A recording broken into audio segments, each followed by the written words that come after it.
actually is the lead play in our offense. Tell the tackle, take the defensive end if he's over him. If he's not, you drive down the first man who is inside. Fullback, we tell him to take the first man outside the offensive tackle. No one shows to go right by them and field inside. If the YN has the linebacker taken out, he cuts inside. If the YN has the linebacker in, he comes all the way around. So look at this play. What we're trying to get is a seal here and a seal here, and try to run this play in the alley.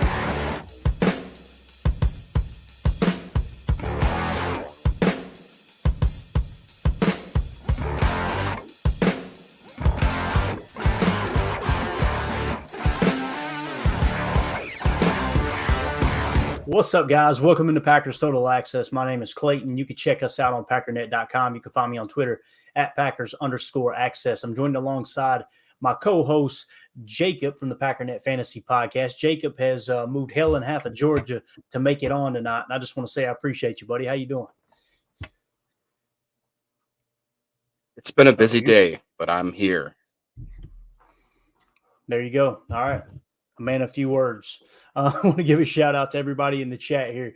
We've got John Benson in the house, Vertical, Eric Sutherland, Zane Strong, Chad Inc. Let's see, Josh Martin. Got a packed house tonight, Jacob. Look at this, man. Look at this. Dakota in the house, Cheesehead Murph. And yeah, let's do this. Let's hit the super chats right off the bat. Appreciate you guys supporting the stream. Let's go to John Benson. He said, Savage, the truth, or fluke? Love this effing pod, by the way. Hey, man, we appreciate that, John. Thank you so much, dude. And I guess that's a good question, Jacob. Are you feeling better about Savage yet? How do you feel about Darnell Savage, man? I'm starting to lean that way for sure. I think he showed out quite a bit well last week, and I love the way that he's been interviewing lately. He just seems like he's more confident. I know that they talked about that they were trying to scheme up ways for him to just kind of come downhill and make plays, and that kind of suits his game a little better. So I am excited. I'm hesitantly excited because it's the Bears. I keep saying it. It's the Bears. Yeah, great point. For me, you guys know I'm hesitant. You know, if you'd asked me 2 years ago, I'd be like, heck yeah, dude, with a name like Savage and he's playing lights out, you know, PFF grades in the upper 70s, dude, looking good. You could see it on tape, everything, all the dots connected. But these last couple of years, man, been hot doo-doo. No two ways about it. But I'll tell you, man, last week was a step in the right direction. And the other thing, too, I always have to put myself into check because, you know, you guys know how I felt about Savage last year. Going into last year, all I said was, man, hey, look, I hope he turns it around. I want to root for him. We know he's got all the physical talent in the world. It's just between the years and being in the right place at the right time, being able to finish tackles, things like that. You know, and that comes down to fundamentals, being where your feet are and just rising to the occasion. You know, now the thing that I have to put myself in check about is I darn sure don't know more about football player evaluation than Brian Gutekunst, right? They're not even close. And this guy was willing to invest almost $8 million into him with that fifth-year option. I mean, that says a whole lot. You could have got two decent free agents for $4 million each. You know, that would have, I guarantee you, would have graded out better than Darnell Savage from PFF standpoint. And I always got to say, guys, when you hear me talk about PFF, it's one reference, right? And I don't ever want you guys to think that I treat it like the gospel. It's just another tool we have in the bag for evaluating players, right? And I know some people feel like, oh, no, it's the most accurate evaluation. Others feel like it's the stupidest thing known to man. Some of that comes because Chris Collinsworth bought him, and a lot of people hate Chris Collinsworth. I personally like Chris Collinsworth. I think he's done a lot. I mean, he's on the top 50 list for Cincinnati Bengals, right? I know Jacob doesn't like him. Hey, probably Google Chris Collinsworth or YouTube it, whatever. Don't you do it, Jacob. Don't you do it. It was a different time, Jacob. Don't you do it. You know what I'm saying? In the 80s when he's like on that game show, oh, it's bad, dude. Yeah, it's real bad. It is. Bad. But, yeah, so, you know, I don't know. I think he knows football. I think he gets paid a top 5 salary of people that have been on TV talking football. So I kind of trust his judgment and buying into the company. And 9 times out of 10, just being honest, I watch the tape. I look at the PFF grades. I see the correlation. Not exactly, but I'm like, okay, I see how they come with that grade. You know, I heard Michael Lombardi talking about him the other day, and he was kind of it was like he was openly bashing PFF, but the whole time I'm going, I don't think he understands what PFF is, because he was basically saying that Jordan Love's grade didn't match up to his performance. And I watched the tape and was like, I seen that 100%. Like, it, to me, he looked inconsistent. In PFF, that's what they grade, is consistency, right? And then on the other side, he said, Justin Fields had a PFF grade of this and Jordan Love was this. You're telling me that those are graded out the same? I'm going, they're not even close to being the same. Like, what's interesting is I listened to, I think it was it was their own podcast that they do with Sam Monson. I love that guy too. And he was breaking it down, and he said, "Oh, we got all these emails about how can this be that Jordan Love with that stat line, with Justin Fields at that stat line, how they were even comparable, which they basically had almost an identical grade." And he went on to say that that's not how we grade things. On every single play, they get like a half point or a full point, or however they do in these situations. And that Justin Fields, even though a play may have ended up with him throwing an incomplete ball, he may have made some 3 or 4 crazy moves that defy logic, that just reason as to why that play got graded a certain way. And there's certain plays where if Jordan Love, like they said that one of those that really tacked him down was going to be that play where he fumbled the snap and then rolled around, chucked a really underthrown ball to Musgrave, who had to then trip over himself to make the catch.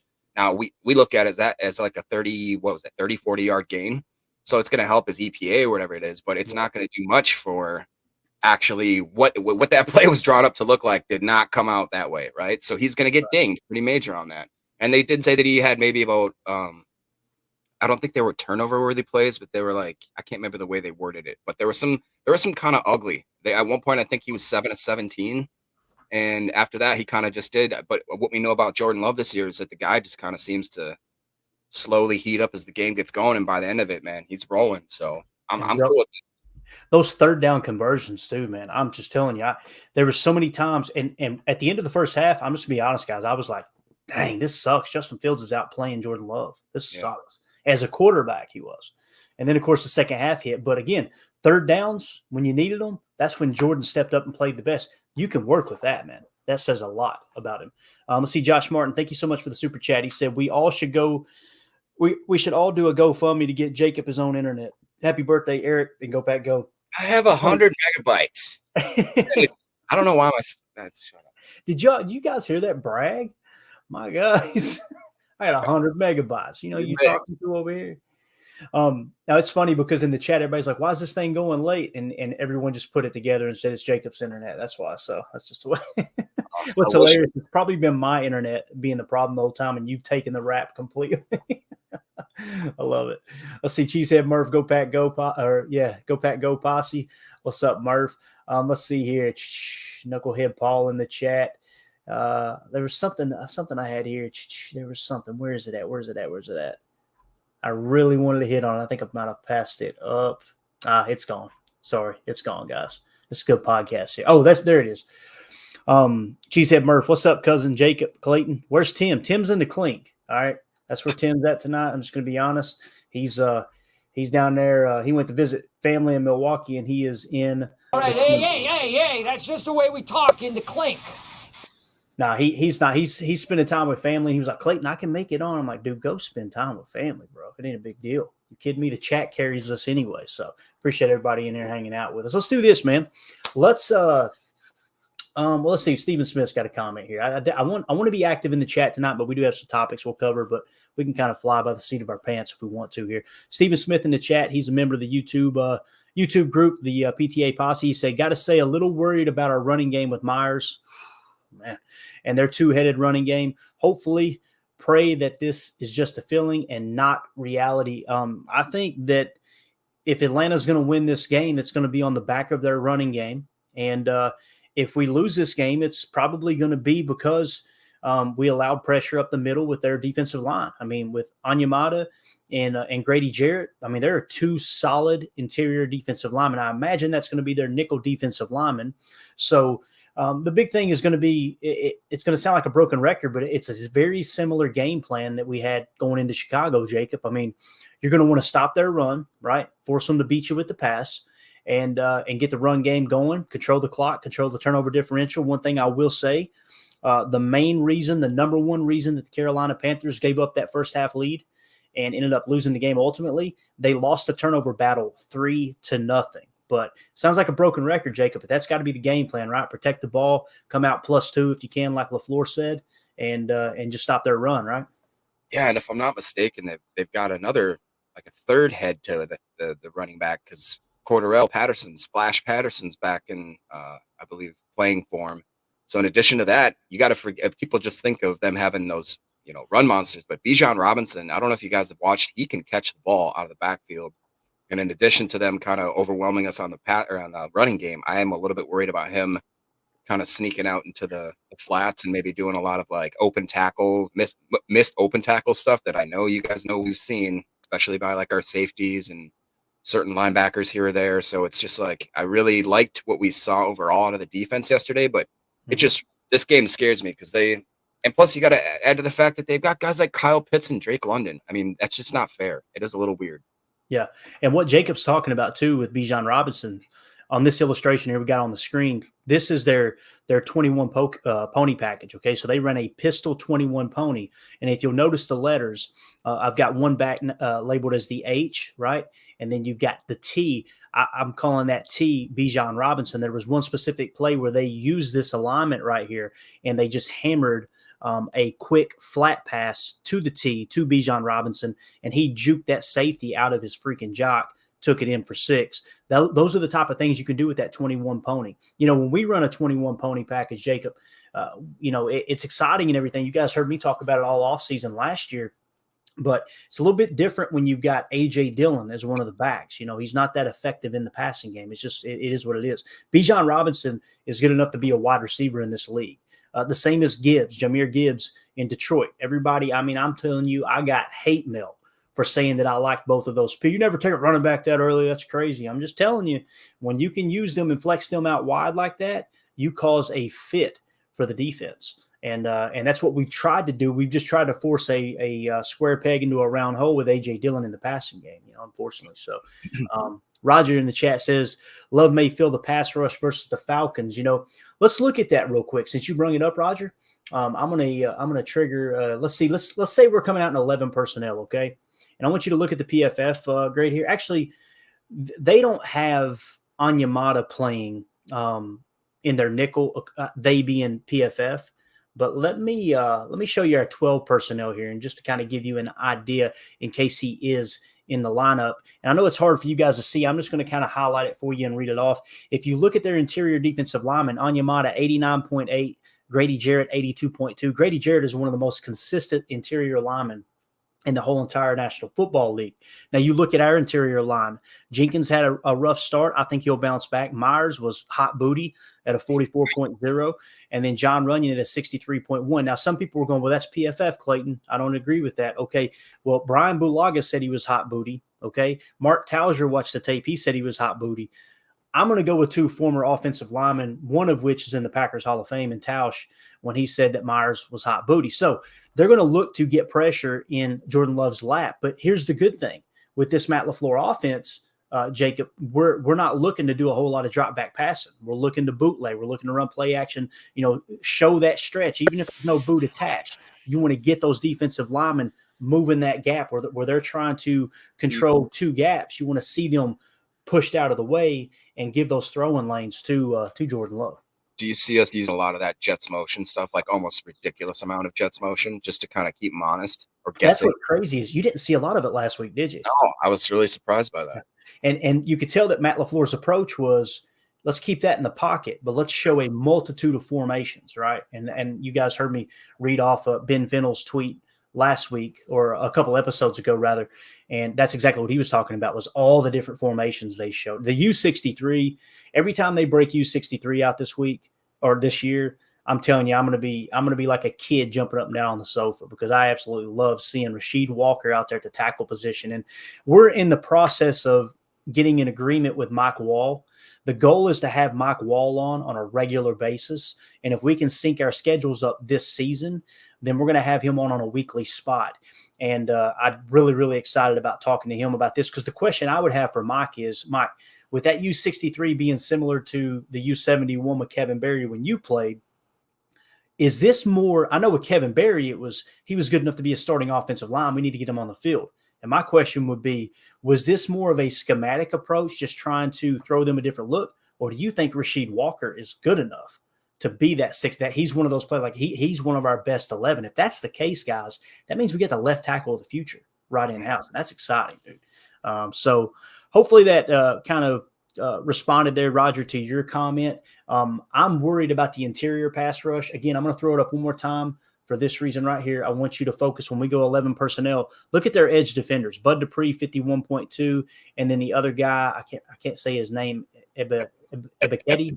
Ebiketie, I think is what it is, 50.4. Their edges, they don't worry me at all. But that interior defensive line, you got to be careful. And you got Jesse Bates back there at safety, and he's got the perfect name because he baits quarterbacks. We're going to talk about one of the 2 interceptions that he got. He also got a recovered fumble too.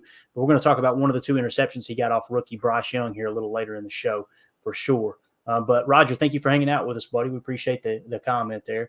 Let's see here. Chad Inc. in the house. Well, I'm sorry. Let's go to Eric Sutherland. I didn't mean to skip over him.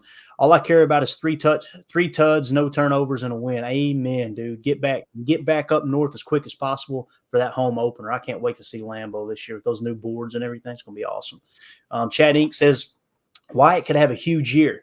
If he can build on last week, he's going to be a serious problem, especially with Clark next to him. Really excited about our D-line. Gary looks unblockable. Man, Gary, 70% pressure rate. Jacob, how exciting is that, dude? I mean, the whole D-line, dude. Didn't Ryan talk about it? Was it like 5 guys above 15% or something insane? I know it was 5 guys above 12 for sure. And that we had, I think it was 36 pressures total.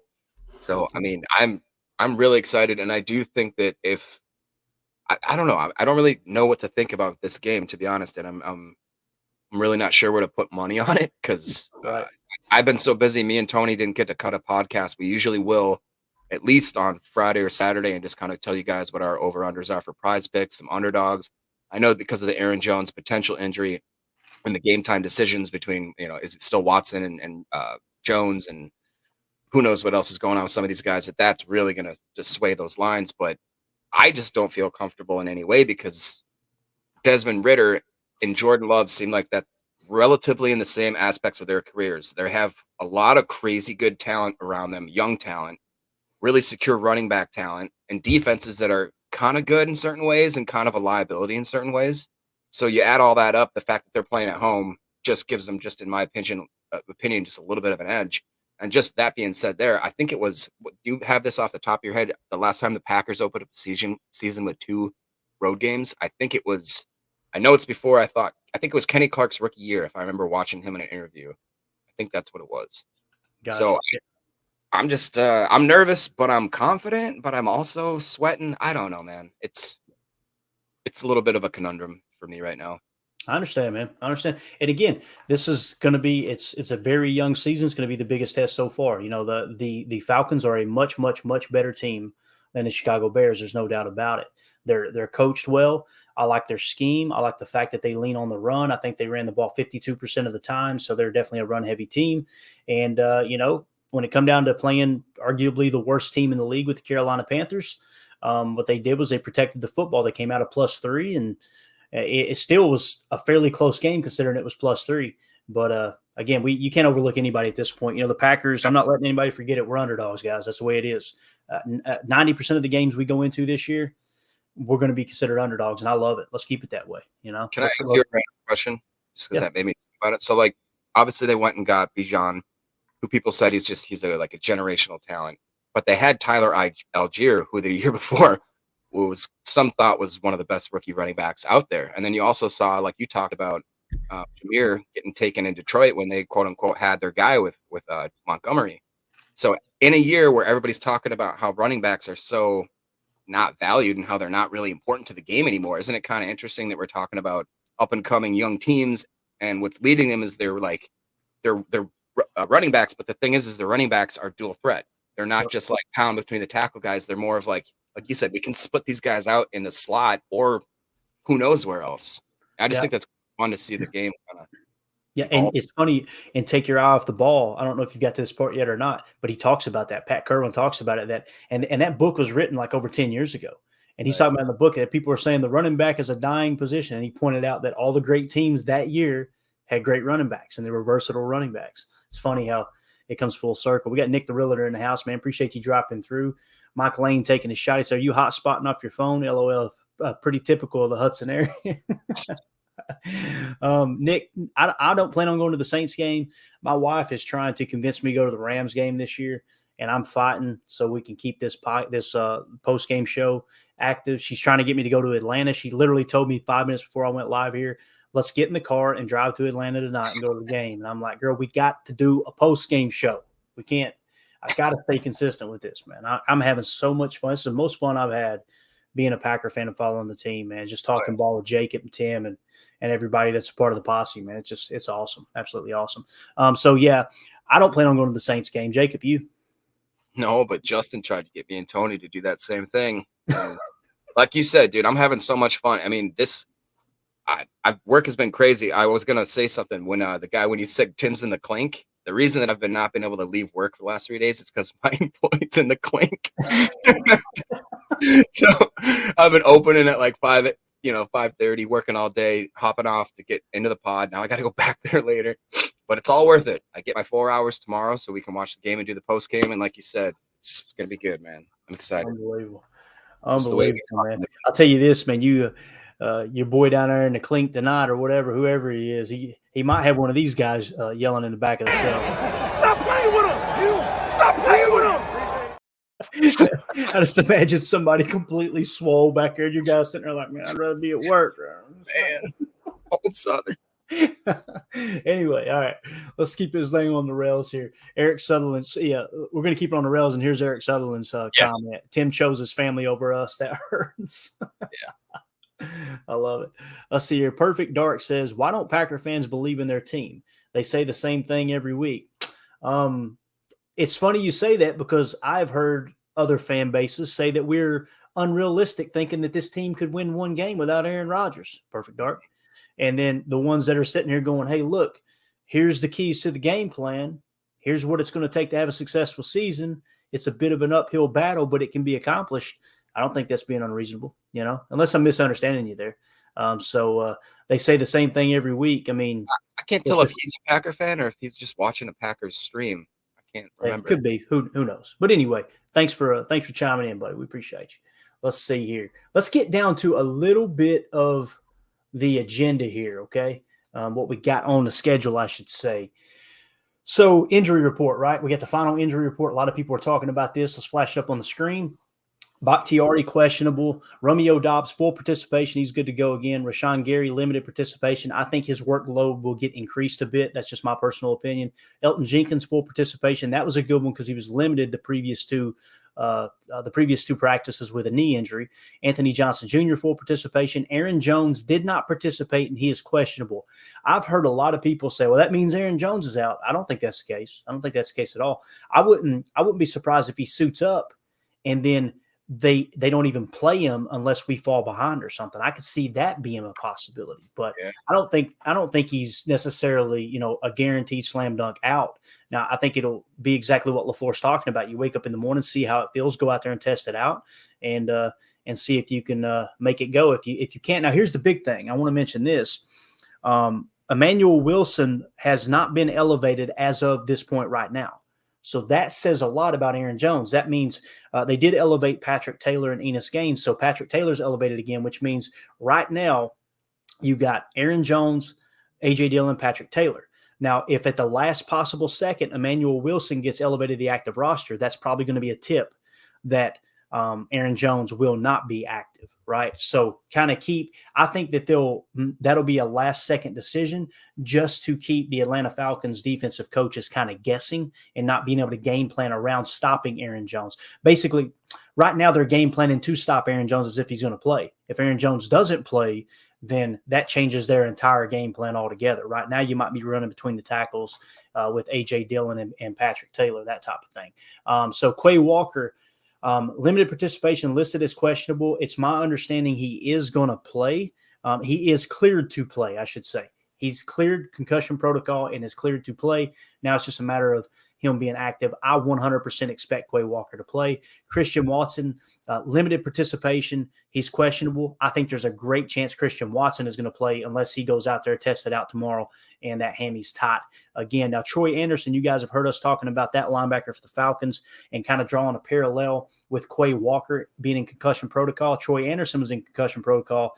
And I think it's important to mention because it's all about trying to understand commonalities and exactly what to expect moving forward, not just with the Packers, but across the league. You've seen Troy Anderson did not participate Wednesday, did not participate Thursday, limited Friday. He's out is his status, okay? So he was struggling to come out of the concussion protocol. When you look at Quay Walker, limited participation, limited participation all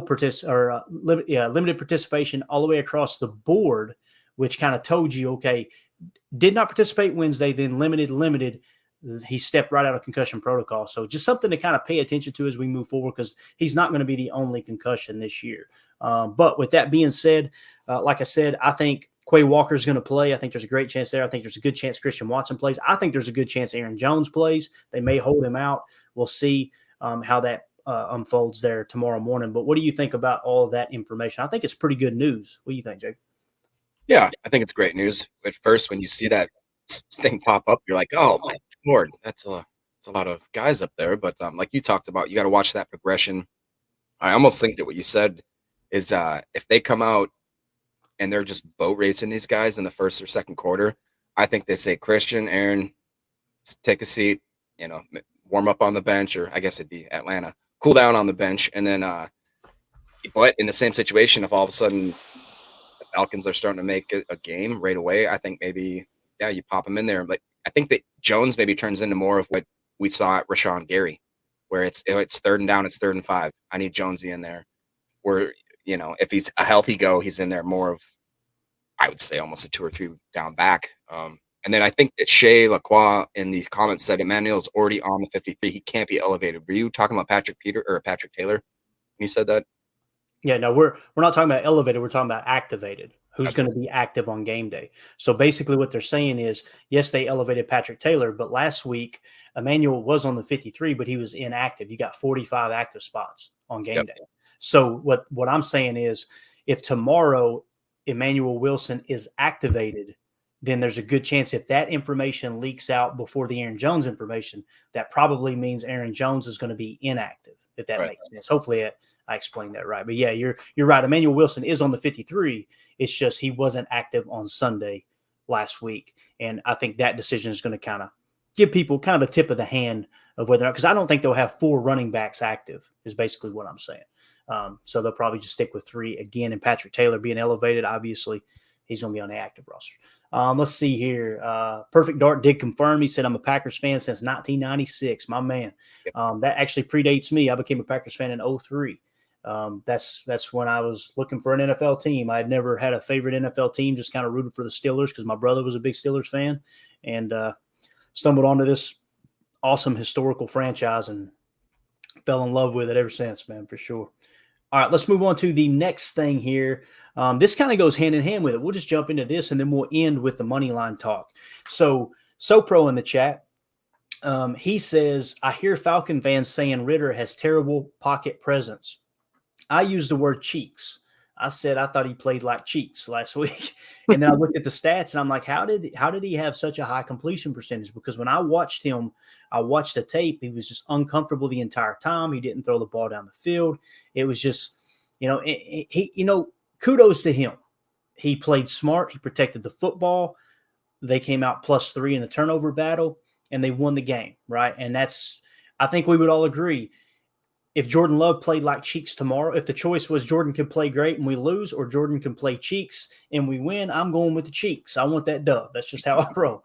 But when they're saying that Ritter has terrible pocket presence, it's so true. And, Jake Shavink, he said it best because I couldn't really put my finger on. Like, he looks like he's got happy feet. He doesn't know how to slide within the pocket, although he is a mobile quarterback. But like Jake Shavink said on the pod a couple nights ago, he said he keeps dropping his eyes. And I was like, there it is. That's what I seen on tape. Because it was just constantly, the first read wasn't there. He's looking where the trouble is. rather than one read, two read, three read, then move. And he's just a young quarterback, and I'm probably going to catch hell for this because, like I said, we're friends with his family. And hey, if somehow Desmond watches this pod, sorry, bub, you played like cheeks last week. There's been days I've had bad days on the job site too. It is what it is. So let's do this. Let's talk about one of those interceptions on the opposite sideline with Bryce Young. Okay, because guys, that turnover differential is the reason that Atlanta won that game. Okay, so one of the interceptions I picked out, I wanted to try to help people understand why he threw the interception. When I was watching the tape, part of the field looked like it was man coverage, and I thought, okay, that's single high man, and he just stared his receiver down and threw right to Jesse Bates. But when I went back and watched the All-22 and really broke down the technique, what I came across was they were playing quarter, half zone match, which is basically cover 6 zone match. Half the field's cover 4, half the field's cover 2. And really, there's a bunch of different notes that come to mind, but I'm going to flash this on the screen. This is the play design, okay? And we're not going to get too nerded out here with the play call and all that, as far as the terminology, but I just wanted to point out this was the play call right here, okay? And it's illustration. Jacob, you can see this, right? Yeah, that's good. Okay, great. So they were in their nickel, they being the Falcons, okay? Obviously, Jesse Bates plays free safety. So you could see they were showing 2 safeties on the shelf, although the strong safety was probably a little bit closer to the Y, all right? So when the ball was snapped, what you could see is on the far left sideline over the X, they were playing, it looked like press man. And I'm like, that looks like man coverage. Jesse Bates dropped down in the box. So he was playing single high. And basically Bryce Young stared a hole through him and threw him the ball. That wasn't the case. So what they were playing was cover 6. So if you look on the left side, you've got, notice the 2 circles at the top of the screen, the top left, Jacob. Yep. That's your quarter side. See, they've each got a quarter of the field. Now look at the other side. That guy's responsible for half the field. Okay. So I guarantee you that the Panthers showed something, either was from last year or a previous coaching regime, or some of the coaches, one of the offensive coordinators, maybe for the Carolina Panthers, maybe he tipped something that when they come out and this doubles on, and this is called a double set, you're a 2x2 set. It's on because the Y is on the line of scrimmage and he is strong right here. I think what they seen was on the slot side of the field, they like to stretch the field, but on the tight end side of the field, they like to work underneath. With these young quarterbacks, what you have going on in the NFL today is they're taught to come out and they pre-snap read the defense and they decide which half of the field they want to work on. Okay. So when they came out and that strong safety was creeping in the box a little bit, right, but he was still back far enough, they're going to work a drive concept, which is the Y with a deep dig, and then you're going to have the Z coming underneath him. So you're going to kind of work a levels play, if you will. Some people will call this drive. Some people will call it levels. I've heard people call it flood, although flood is typically to the sideline, away from the middle of the field. In this case, it's to the middle of the field. So when they snap the ball, you could see Bryce Young doesn't even hardly look left. He stares a hole through the right side of the defense. And I want you to look at this, with a cover 6 zone match, he's throwing to the cover 2 side. Now, when you want to attack a cover 2 side, you're wanting to stretch the field vertically, okay? That's how you typically do it. Notice on the cover 2 side, they didn't stretch the field vertically. It was totally the opposite. They stretched the field vertically on the cover 4 side and tried to attack underneath. They were essentially playing right into the teeth of the defense is what they were doing. Okay, so he throws right into the teeth. Now, if you look at it, what you've got essentially with zone match, if you start from left to right, Jacob, the X receiver, that corner he's basically playing man on demand. So he's got anything deep that's quarters, but it turns into man on that guy. The same thing with the corner over the slot. It's a quarters coverage, but it's man coverage. It turns to man once they break a threshold. Both of those receivers broke that threshold. So that frees up the free safety to slide down into the box. Okay, so essentially what you've got is 3 underneath zones on the right side of the field where you're trying to hammer an underneath levels play. Okay, so with doing that high-low read, I don't know what Bryce Young's seen, but he threw a pick. He tries to hammer the Y here. The Sam does a great job. That Sam backer does a great job rerouting him, making him take the long way around.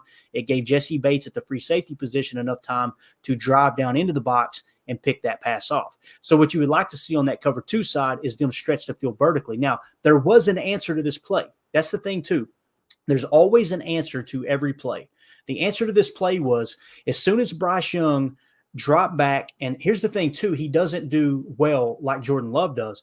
Jordan Love moves defenders with his eyes. It's phenomenal that he understands. Guys, I remember Tom Brady doing this in the early 2000s, and people were freaking out. Like, the way he moves the defenders in zone defense with his eyes was just phenomenal.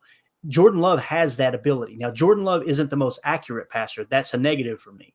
But, man, his understanding of the offense, his understanding of how to protect the football, very, very early sample size, but it seems like he knows to protect the football and to move those defenders with his eyes.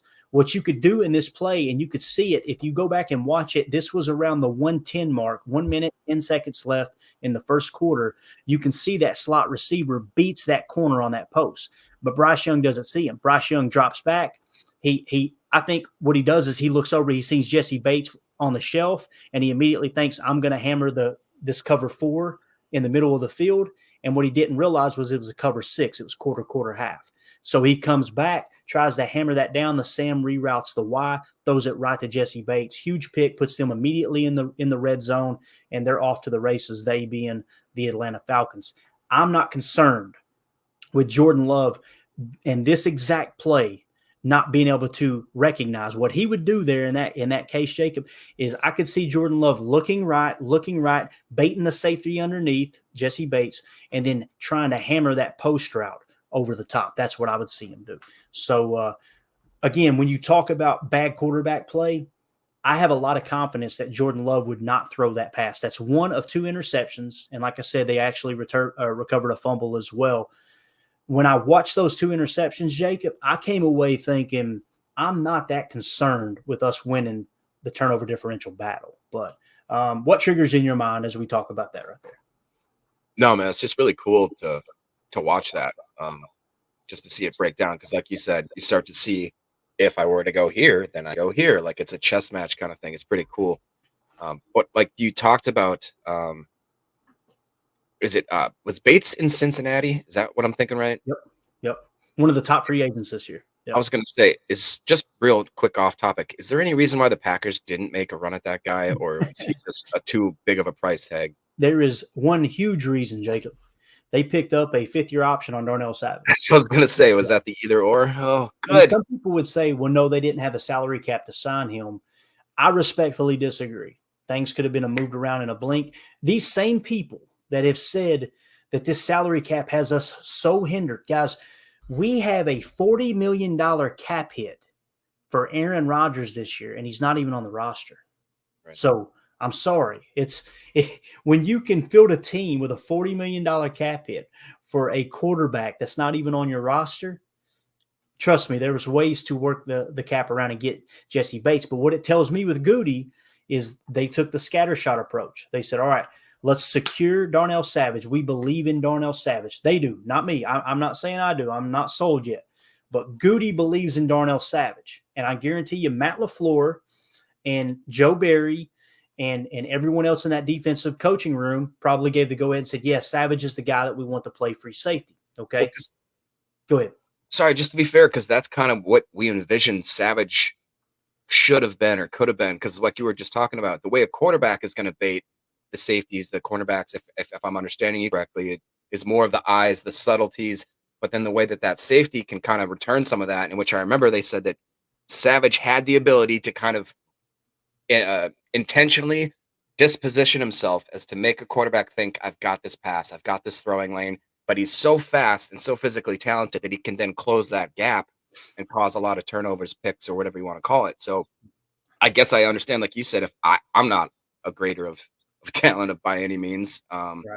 So maybe they're just thinking like, God, if Savage really can be that guy, then it's worth $8 million versus whatever we probably would have shelled out to. Right. And really it was the conservative approach. It was the safe bet, because if you don't pick up that 5th-year option on Darnell Savage, right, and you don't have him on the roster, and then you get in a bidding war with another team, 1, 2, 3 teams for Jesse Bates or another great safety, and you lose him, now you have nothing. Right. So what they said was, all right, let's lock in Savage. We know he knows the scheme, right? They believe in him. They signed him, and then they scattershotted Jonathan Owens, Tarvarius Moore, right, all the way across the board. Obviously, you got Rudy Ford back, and they said, okay, here's the approach we're going to take. I want to see Rudy Ford bounce back. I know a lot of people's eyes are on Darnell Savage, and Darnell Savage had a great game last week. I want to see Rudy Ford play better because much like Desmond Ridder, Jacob, Rudy Ford was cheeks, bro. He was cheeks last week. There's no two ways about it. So, awesome. So I wanted to cover that. And again, just a couple other notes on that specific play where it put them in a horrible spot with the turnover differential and a short field for the Falcons. And again, these are the things where I don't want to be a podcast where we just go, damn it, they need to run the ball more. Or, he needs to protect the football. I want to point out specifics and go, here's a huge play that turned the game in this team's favor. So we can kind of learn and then going into the game, know, okay, here's what they did last week. Doesn't mean they're going to do it this week, but that's what the Packers, that play we just outlined, I guarantee you, Matt LaFleur, Adam Stenovich, all of them across the board, Clement, they all sat down and watched that tape and go, all right, here's what we're going to do to attack this. If they show us that cover 6 match, look at this post right here. Or Hark, go with a bunch set and force them into like a man coverage look, a more predominant man coverage look, and attack in a different way.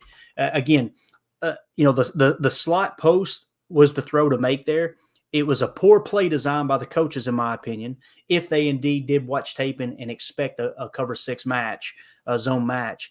They were only working half the field, which is common for a young quarterback. He came out pre-snap, said, okay, I'm working the right side. He worked right into the teeth of the defense. It was a 2nd and 16 play, and it was too aggressive too early.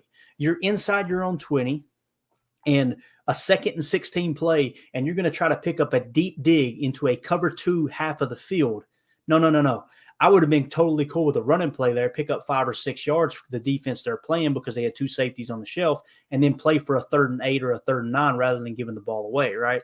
And then, of course, they lost the turnover battle 3-0. This was one of the plays that caused that. So hopefully that all makes sense. And again, that's just something I was looking again. I'm actually made my 5th pass through the Falcons tape from last week.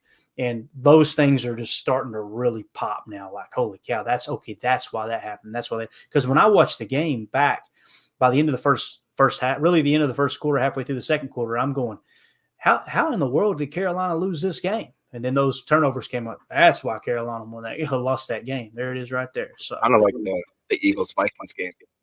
Oh, dude, it's wild, isn't it? Because I watched that game, and the fact that the Vikings actually came back and made it respectable was just mind-boggling to me. Like 4 fumbles, Jefferson fumbles it out of the end zone, which, by the way, that rule, I don't even know what to think about that, man. Do you not like it? Do you not like it?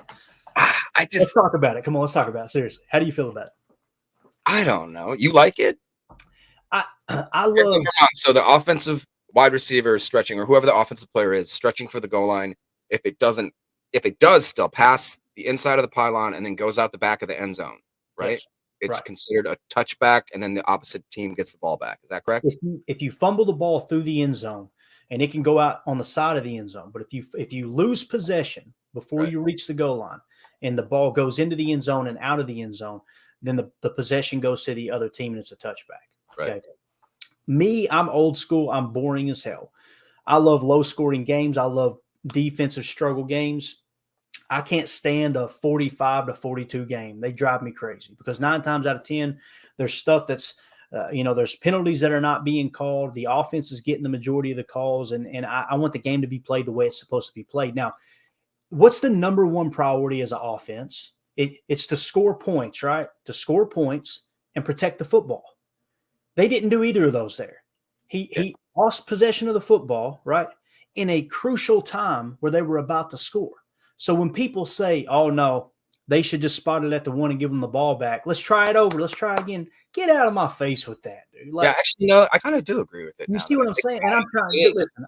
I'm putting my used car salesman hat on. I'm trying to sell the hell out of you right now, believe me. But that's the way I see it. That's why I have a problem with it. And I really have more of a problem with the people that complain about it. Now, if you disagree, that's fine. But the people that are like, that's not fair. Well, I'll tell you, life ain't fair. You should have held on to the football, bro. That's just the way it is. Just like you said, it's not like if you fumble at the 50 and it goes past 10 yards past that, I want to redo. Put it back at the 50. I want to do it again. You're like, no. Right, yeah. Mulligan. Nah, Mulligan. That's Let me tell you something. If you don't pay the power bill, you're sitting in the dark. That's life. Right. I think it was Dave Worley that said, "Sound like life to me." All right. It's just the way it is. the way it is.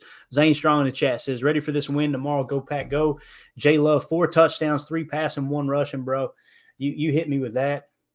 This is gonna be me all day. There, man. All day long.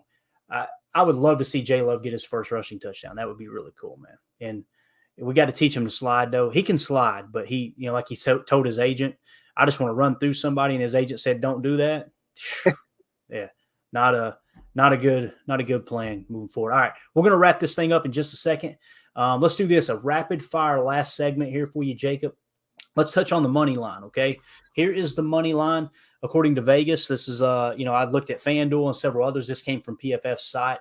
So currently, the Packers are still 1.5 point underdogs. Let's give them a round of applause. I love being the underdog. Okay, let's look at the cash that's come in. 62% of the cash is on the Falcons. Now, understand it was at 70% early in the game because the Falcons were catching 2 points originally.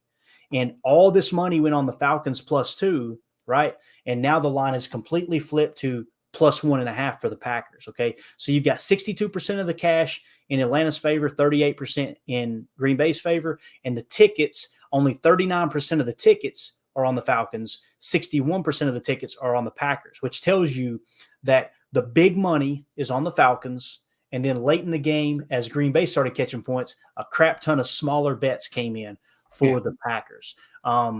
So with that being said, this isn't a gambling podcast, but I think the lines do matter. I think that it's important to kind of look at, again, it's an information business. Anytime you got a podcast about a sports team, you're gathering information. And I think that gambling information is important information as well. I would feel I don't like to bet on Packers games because I'm emotionally tied to the Packers. So I really X that out. That's one of my golden rules, but I would feel pretty good about +1.5 with the Packers, Jacob. What do you think about that, man? Yeah, like you said, it's always tough to bet on the Packers because when you lose, man, it's a double shot gut move. We should get. It's not a gambling podcast at all, but it'd be fun to bring on Tony here just for like 5-minute segments because he could rattle off a bunch of stuff as to why he feels this or that way. The guy's just a shark. But I do feel comfortable with that bet. I don't know why. It's a noon game, correct? It's the second time they're on the road, and everything that we've seen leading up to this. Again, you look at, I didn't really put 2 and 2 together when I stop and think and look back at how LaFleur prepared this team, making sure that they went on the road for practices, making sure that they went on the road for preseason games, making sure that their guys were traveling, that they were playing early in the preseason, that they were playing long through the preseason, because he wanted these guys to kind of get battle ready, tested, knowing that we're going on our 2 first games on the road.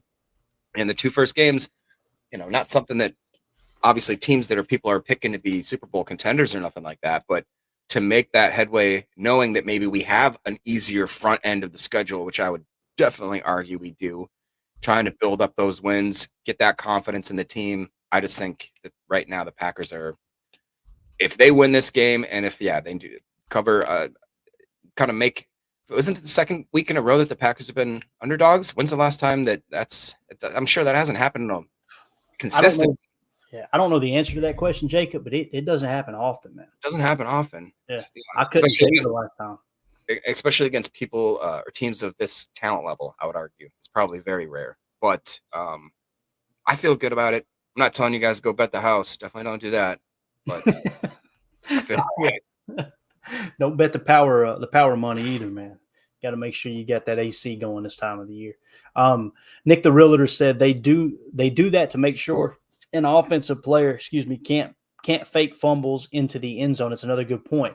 If someone gets stood up at the 2-yard line, oh gosh, and they fumble it out. Now you get it at the 1. Again, just protect the football and stop complaining about it. That's the way I feel. So, all right, let's wrap this thing up, Jacob. I appreciate you squeezing in time. Guys, I would much rather wrap it up early than just sit here and filibuster. We don't want to waste everyone's time. You got anything else you want to hit on before we wrap this thing up, bud?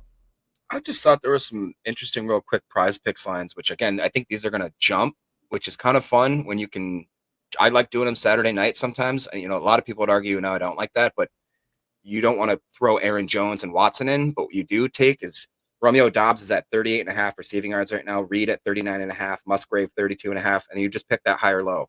So if you have an inkling that you think that Jones is going to be coming back or something like that, they got Bijan at 55.5, Algiers at 49.5. They only had Dillon at 18.5 receiving yards. You know, some of these, I always like to think of the game scenario. Let's say Watson's not there. Let's say Jones isn't there. Who's next that's going to step up? Well, you start reading off these names and you're like, man, I feel like they're going to be way more involved in this game. So that's how I look at it. Just thought that was interesting. And then it looks like AJJ in the stream, he says that, or in the comments, he says, if you stream, just use a VPN to change your computer's location to a place showing the Packers game. Do you guys know if I live in basically Minneapolis, are the Vikings won't be, no, so I should get the game. Yeah, I'll get that on the regular Fox. Won't have to do no crazy stuff, pirate box stuff. Yep. Well, I mentioned in there's an app called Dofu, DOFU. Okay. And if you learn how to work it, it's a phenomenal thing. Now, I'll say this, I've got Sunday Ticket. And if anybody's thinking about getting Sunday Ticket, you should do it. It is freaking sick this year. How much is it? You got the quad box, and literally you could set the quad box up, customize it to where you can have what 4 games you want on the same screen at once, and literally just scroll over and it'll pop the audio on for those. It is really, really a good they did a great job with it. And Jacob, you and I talked about it. I was a little bit hesitant. You were really hesitant, like, YouTube TV, are they going to be able to handle it? Dude, they have done a phenomenal job with it. It is really, really nice. So that's how I'm watching. But again, ExpressVPN works great too. I'm assuming all that stuff's legal. If anything is illegal that I just mentioned, don't do it. You didn't hear it from here. We said do not do that. Abide by the laws. Okay, that's the way it works. I've not been to jail yet, and that's a family tradition I'm trying to break. Okay, so let's keep this train rolling. Jacob, you got any parting thoughts, buddy? No, man, I'm just excited. I hope that I can make it through this weekend, and then we'll be good. I'm hoping. I'm confident tomorrow's going to go well, and that we're going to have a nice Packers post game show for you guys. Just grinning from ear to ear, talking about how wonderful Jordan Love. I'm guessing he's going to go have another solid performance, 2 touchdowns, maybe 1 rushing. I think that Jones is limited. I think that A.J. Dillon has a little bit of a comeback game, but maybe struggles again, and people start thinking, ugh. And I think that Dobbs again shows out, and that Dobbs is starting to gain some confidence. Yeah. Like I said, first and foremost, let's see here. They have all 22 on the NFL ticket. I didn't know that. Holy cow. I've got NFL Plus where you can go back and watch the all 22 later. But I need to look into that. There may be something to that. Man, if there's all 22, I don't care if there's any audio or not. I'll be sitting there watching it all 22 tape. I love it, dude. Absolutely love that view. What were we just saying? You just said something right before I seen that. I saw a squirrel. Just talking about guys that I think may have good days. Oh, gotcha. That was Jordan Love. What I was getting ready to say was what I would like to see. Obviously, the dub is top priority first and foremost, right? But if you had to say, Clayton, what's something you hope happens statistically? For me, I would like to see Jordan Love be more accurate with the football. I want to see a little more consistency with his delivery. I think last week he was in the 50s, if I remember correct, percentage-wise, completion percentage. And, I think a good line as far as, where you want his completion percentage to be somewhere around 65%. 65%. That's what that would be perfect for me. 65, good to go. Aaron Rodgers' career, this is kind of the Mason-Dixon line for me. Aaron Rodgers' career completion percentage, to the best of my knowledge, is 65%. So the closer that Jordan Love gets to that, who knows, possibly exceeds it. It doesn't mean he's going to be a better quarterback. So everybody calm down if you're thinking that Clayton just said Jordan Love's going to be a Hall of Famer. I'm not saying that. I'm just saying that 65%, the closer he gets to 65%, that's more on par with Aaron Rodgers' career average. So, all right, with that, let's get out. Okay, so he was asking. Got it. Okay. Yeah, Rich Harris, he said he was asking about the All-22. I do not believe they have All-22. I do not. I have not seen that. It's just watch the game live. You get every out-of-market game live, and you can do the quad box and customize it to pick the 4 games. Like, for instance, if there's 2 other NFC North games going on, then I would want to watch those, or all 3 possibly if they're going on at the same time. I would want those on there. Or I like to go and look at the standings and go, who's above us right now in the playoff hunt later in the year. Make sure that game's on and just kind of keep tabs on it that way. So, all right, that's it, guys. We're going to get out of here. Appreciate everybody hanging out with us again. A little bit shorter episode. We've been going an hour 20. We're only at the 54-minute mark, but we're ready for this game, dude. We got a noon kickoff. Want everybody to get in the bed, get rested up. Kentucky Wildcats are winning right now. Notre Dame absolutely boat race Central Michigan. All is right in the world. And And I know some of my Tennessee buddies down here are going to hate this, but Florida's beating Tennessee 26-10 right now. So I got to flip that juju and get that back in the round. I looked over at that score because Florida's been hot booty here lately, and I seen Tennessee losing to them, and I thought, Here I come. nope. So there you have it. Appreciate everybody in the chat. Thank everybody in the PTA posse. I still haven't heard from iHeezy340, so it's looking like we're probably going to give that autographed Lucas Van Ness jersey away again tomorrow. We'll spin the wheel again and give it to a lucky listener that way. I want to get that out to a winner for sure, so we can move on to the John Coon one here in the next couple of weeks. So appreciate everybody hanging out with us, man. Y'all could be anywhere in the world on a Saturday evening, but you're choosing to hang out with us, and we don't take that lightly for sure. And for those of you listening on the pod, thank you for making us a part of your day. As always, let's go out and be the change we want to see in the world, and go Pack Go. The power sweep. Actually, it's the lead play in our offense. Come a tackle, take the defensive end if he's over him. If he's not, you drive down the first man to his inside. Fullback, you tell him to take the first man outside the offensive tackle. No one shows. Go right by them and field inside. If the YN has the linebacker taken out, he cuts inside. If the YN has the linebacker in, he comes all the way around. So look at this play. What we're trying to get is a seal here and a seal here, and try to run this play in the alley.